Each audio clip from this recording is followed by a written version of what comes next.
Mandi 11 di maio 2020, o simprons per conte di Agnul Kovacs. Tirate fuori dal libro Jacum dai Zeis, forse la conte più famosa di tutti, sia il giude a queste, perché è le ultime. Come cosa vi detto, tutte le scominciate il 19 di marzo, 55 volte si sono chattati, ho ben contato la storiota per passare 2 minuti in allegria in un periodo veramente difficile.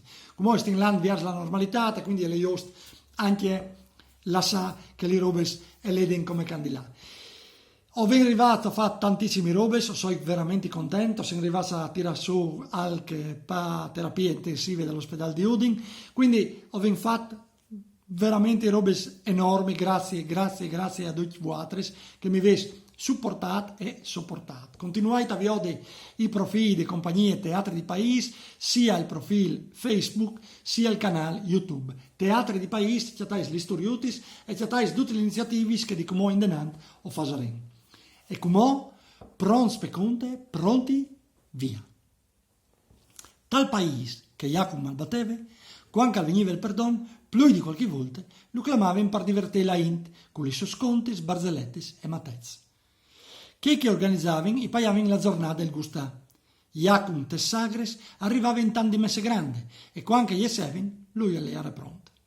Queste volte a Sedean, d'ogni dal carretto, aveva mettuto una tende e un cartello scritto in stampatello. Quel calientre al dovente mago, 100 centesimi. Nanti arrivato, tutti attorno al chiaro di Jacob e tutti pronti con i 40 anni in mano. Un po' la curiosità, un po' la voglia di ridi, sapendo che Jacob era bravon di che bande.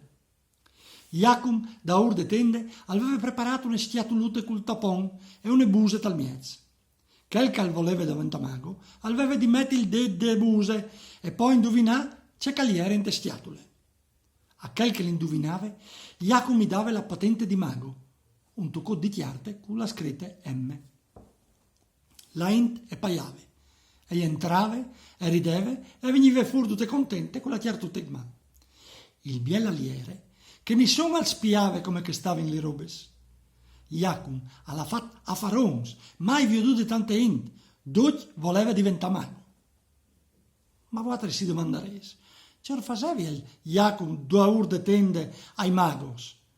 E in allora si entrava, Jacob al chiappava la schiatoluta in man, al faceva mettere te buse il de di miez e al faceva nasà di sint. C'era beise in te schiatole. La inte tirava fuori il det, de buse al nasava il det e diceva mi arde? E Jacob pronto, mago! E ordava la patente. Mandi, grazie a tutti, grazie a Agnul Kovacs, grazie a Guido Kovacs, Sofè, che mi ha dato 2 libri per poter leggere tutte le storiette. Mandi a tutti, si vede sui profili Facebook e YouTube di Teatri di Paese.